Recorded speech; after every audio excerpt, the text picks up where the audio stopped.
Dans les pages anciennes du livre des Juges, une histoire extraordinaire nous est racontée. L'histoire d'un homme doté d'une force surhumaine, d'un destin prophétique et d'une faiblesse fatale. C'est l'histoire de Samson, le dernier grand juge d'Israël, dont la vie illustre à la fois la puissance de Dieu et les conséquences de nos choix. Il y a plus de 3000 ans, le peuple d'Israël vivait sous l'oppression des Philistins depuis 40 ans. Dans ces temps sombres, Dieu choisit de susciter un libérateur. Mais ce libérateur ne serait pas un roi sage ou un général stratège.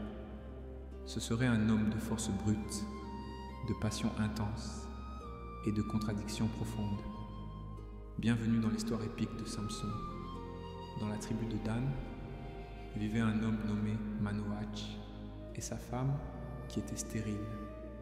À cette époque, la stérilité était considérée comme une malédiction et ce couple pieux priait désespérément pour un enfant. Un jour, alors que la femme de Manoach se trouvait seule dans les champs, l'ange de l'Éternel lui apparut. « Voici, tu es stérile et tu n'as point d'enfant, dit l'ange.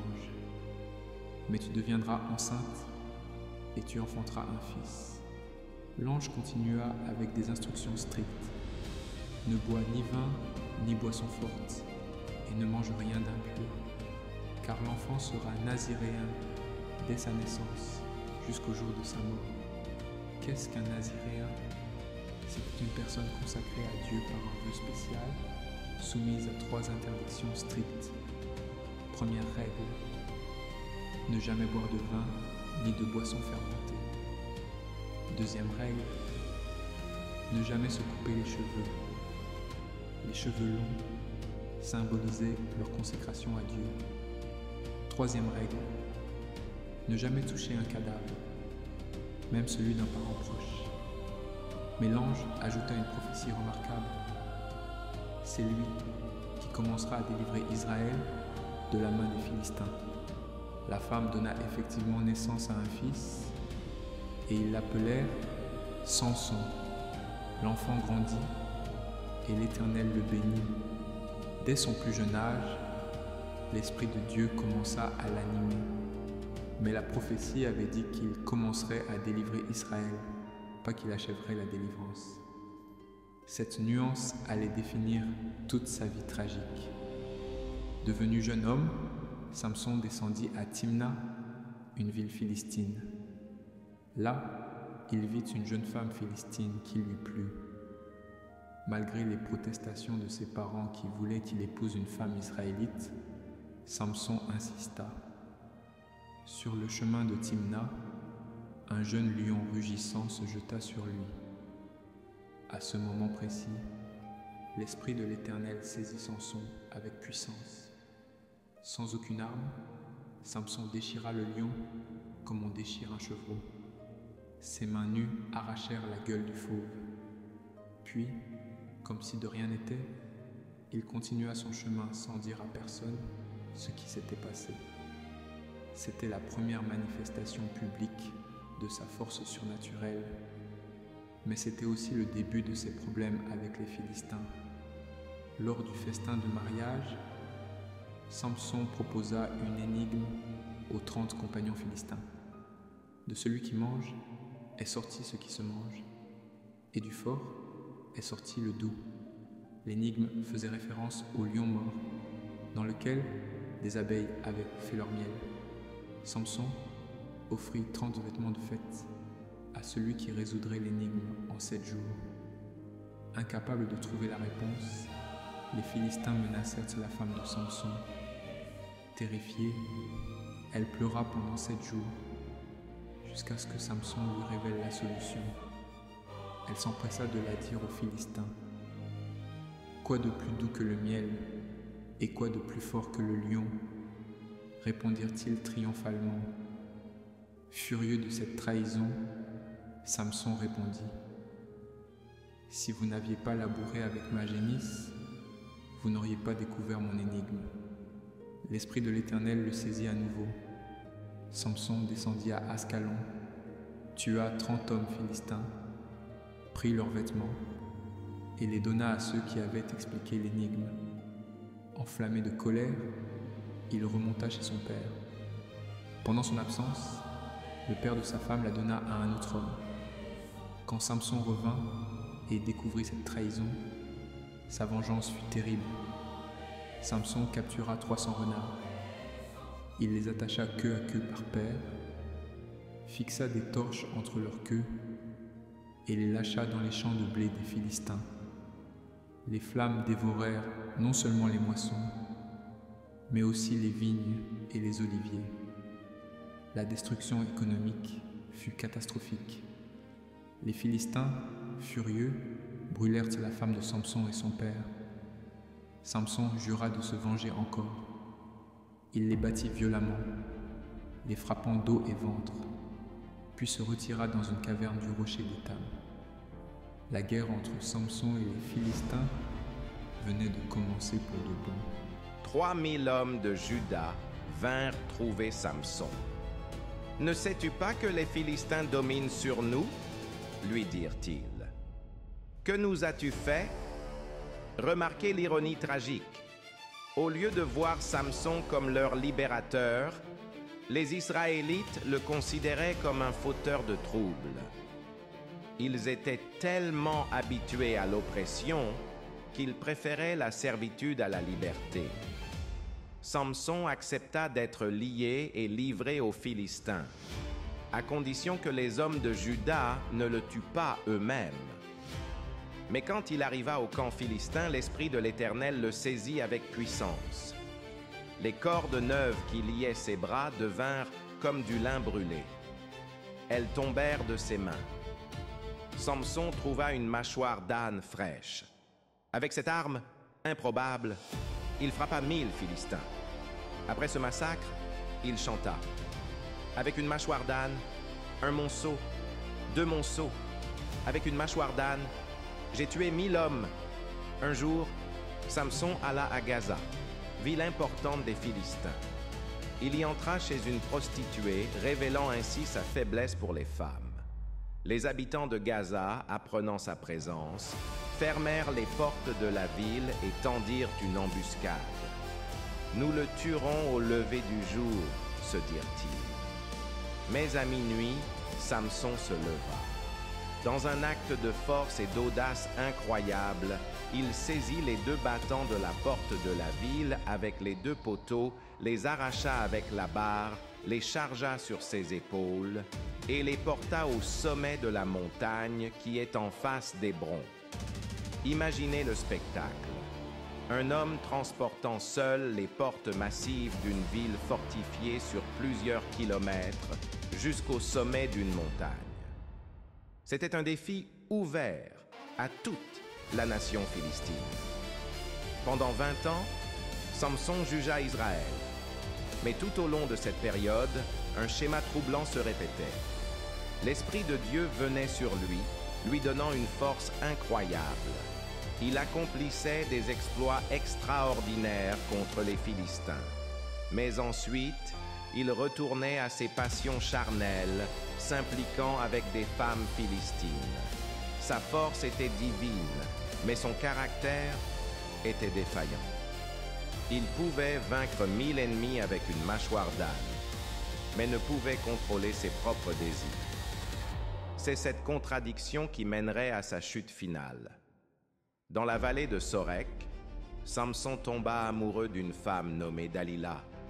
Son nom signifie « celle qui affaiblit », et jamais un nom ne fut plus prophétique. Les princes des Philistins vinrent la trouver avec une offre alléchante. « Séduis-le, et vois d'où lui vient sa grande force, et comment nous pourrions nous rendre maîtres de lui. Nous te donnerons chacun 1100 cycles d'argent. » C'était une fortune colossale. Dalila accepta de trahir l'homme qu'elle prétendait aimer. Dalila commença son œuvre de séduction et de manipulation. Premier mensonge. Samson lui dit que s'il était lié avec 7 cordes fraîches, il deviendrait faible. Pendant qu'il dormait, Dalila le lia et cria « Les Philistins sont sur toi, Samson !» Il rompit les cordes comme un fil brûlé par le feu. Deuxième mensonge. Il prétendit que des cordes neuves feraient l'affaire. Encore une fois, il les brisa facilement quand Dalila donna l'alarme. Troisième mensonge. Samson dit que si elle tissait les 7 tresses de sa tête avec le tissu, il perdrait sa force. Elle le fit pendant qu'il dormait, mais à son réveil, il arracha le tissu et le métier. Chaque fois, Samson jouait avec le feu. Il s'approchait de plus en plus de la vérité, testant dangereusement les limites de son vœu naziréen. Dalila intensifia sa pression psychologique. Comment peux-tu dire « Je t'aime » quand ton cœur n'est pas avec moi? Voilà 3 fois que tu t'es moqué de moi. Jour après jour, elle le harcelait de ses paroles. Elle le pressait, le tourmentait au point que son âme en fut ennuyée à la mort. Finalement, épuisé par ses supplications incessantes, Samson révéla tout son cœur. « Le rasoir n'a jamais passé sur ma tête, » avoua-t-il, « parce que je suis consacré à Dieu dès le ventre de ma mère. Si j'étais rasé, ma force m'abandonnerait. Je deviendrais faible comme tout autre homme. » Dalila comprit que cette fois, il avait dit la vérité. Elle envoya chercher les princes philistins. Dalila endormit Samson sur ses genoux. Pendant qu'il dormait en toute confiance, elle appela un homme qui rasa les 7 tresses de sa tête. Puis, elle cria « Les Philistins sont sur toi, Samson !» Il se réveilla, pensant « Je m'en tirerai comme les autres fois, et je me dégagerai. » Mais Samson ne savait pas que l'Éternel s'était retiré de lui. Les Philistins le saisirent, sa force surhumaine avait disparu. Il était devenu comme n'importe quel homme ordinaire. Ce qui suivit fut une des scènes les plus cruelles de la Bible. Les Philistins lui crevèrent les yeux. L'homme qui avait vu tant de beauté philistine était maintenant plongé dans les ténèbres éternelles. Ils le firent descendre à Gaza, la ville dont il avait autrefois arraché les portes. Là, ils le lièrent avec des chaînes de bronze et le mirent à moudre dans la prison. Imaginez l'humiliation. Le plus fort des hommes, réduit à faire le travail d'un animal de trait, tournant en rond dans l'obscurité, objet de moquerie pour ses ennemis.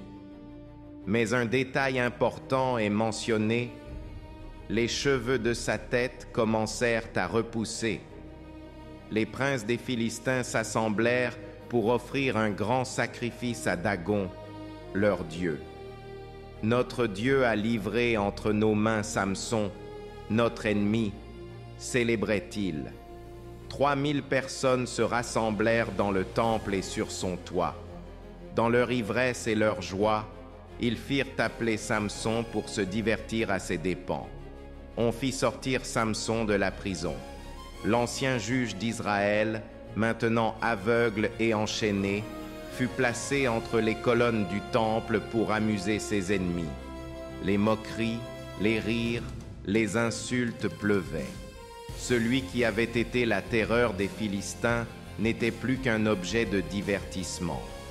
Samson dit au jeune homme qui le tenait par la main, « Laisse-moi toucher les colonnes sur lesquelles repose la maison pour que je m'y appuie. » Puis, dans l'obscurité de sa cécité et de son humiliation, Samson pria pour la dernière fois. « Seigneur éternel, souviens-toi de moi, je te prie. Ô Dieu, donne-moi de la force seulement cette fois, et que je tire vengeance des Philistins pour mes 2 yeux. » C'était une prière étrange, motivée par la vengeance, mais aussi par le repentir. Samson reconnaissait implicitement que sa situation était le résultat de ses propres choix. Samson saisit les 2 colonnes centrales sur lesquelles reposait le temple. Il embrassa l'une de sa main droite, l'autre de sa main gauche. Puis il dit « Que je meure avec les Philistins. Il se pencha de toute sa force. Le temple s'écroula sur les princes et sur tout le peuple qui s'y trouvait. Le bruit fut assourdissant. Les cris de terreur se mêlèrent au fracas de la pierre qui s'effondrait. En quelques secondes, 3000 personnes périrent sous les décombres. La Bible conclut avec cette phrase ironique et tragique. Ceux qu'il fit périr à sa mort furent plus nombreux que ceux qui l'avaient fait périr pendant sa vie. L'histoire de Samson est profondément troublante et pourtant profondément humaine. Il est listé parmi les héros de la foi dans Hébreux 11, et pourtant sa vie fut marquée par l'impulsivité, la passion charnelle et le compromis. Sa force était extraordinaire. Aucun homme avant ou après lui n'a possédé une telle puissance physique. Mais sa faiblesse était tout aussi remarquable. Il pouvait vaincre 1000 ennemis, mais ne pouvait résister aux larmes d'une femme. Les leçons intemporelles. Première leçon. Les dons de Dieu ne remplacent pas le caractère. Samson avait une force surnaturelle, mais manquait de sagesse et de maîtrise de soi. Deuxième leçon. Le péché a toujours des conséquences. Samson a joué avec le feu à travers ses relations avec les femmes philistines et finalement, il s'est brûlé. Troisième leçon. Dieu peut utiliser même nos échecs. Samson a accompli sa mission de commencer à délivrer Israël, même si ce fut de manière imparfaite. Quatrième leçon. Il n'est jamais trop tard pour se repentir. Dans ses derniers moments, aveugle et humilié, Samson s'est tourné vers Dieu une dernière fois. Les frères de Samson vinrent prendre son corps sous les décombres et l'enterrèrent dans le tombeau de son père Manoach. Il avait jugé Israël pendant 20 ans. Mais son histoire ne s'arrête pas là. Elle résonne à travers les millénaires comme un avertissement et un encouragement. Un avertissement. La force sans sagesse, le don sans caractère, la consécration sans obéissance mènent à la destruction. Un encouragement. Même dans nos échecs les plus profonds, Dieu peut accomplir ses desseins. La grâce divine est plus grande que nos faiblesses humaines. L'histoire de Samson nous rappelle que nous sommes tous, d'une certaine manière, des héros imparfaits. Nous avons nos forces et nos faiblesses, nos victoires et nos chutes. Ce qui compte, c'est vers où nous nous tournons dans nos moments de faiblesse. Samson, dans son dernier acte, s'est tourné vers Dieu. Et dans cette reconnaissance de sa dépendance divine, il a accompli son plus grand exploit.